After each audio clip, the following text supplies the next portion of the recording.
He's like an angel in disguise.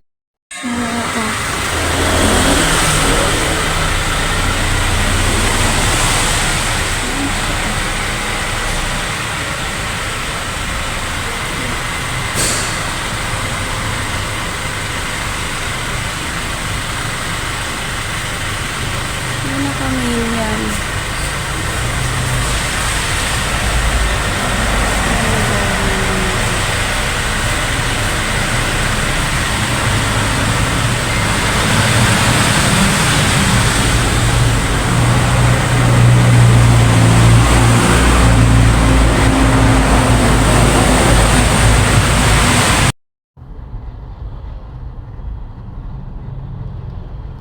Kape sa umaga.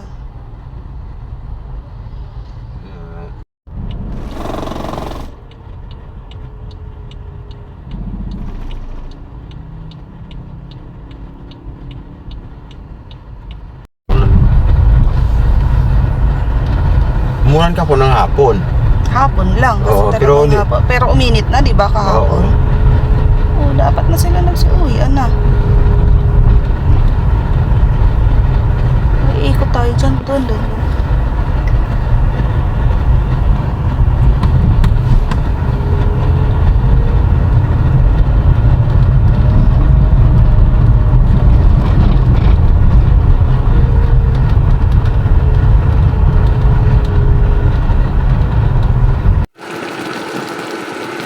Pakuluan muna and then prito.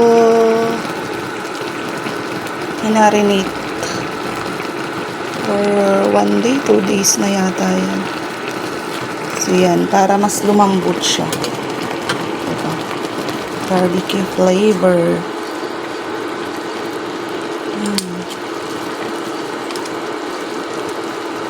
Liempo is the best talaga na part.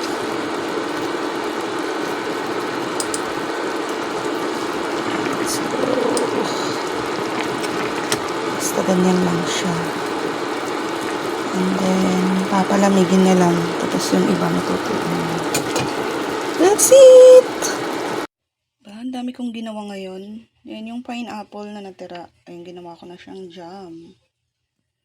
Jam na papapakin ko lang pala. Yan, lagay na natin sa ref. At syempre, yung tira nating hipon, andyan pa din, di ba? Andyan na lang muna, wag pala nating i-ref. Kasi baka kakainin ko mamaya. So, yan siya. From nagluto, ayan, naglaba tayo kahit umuulan kailangan. Pagka medyo naanuhan na yan, parang air dry na siya.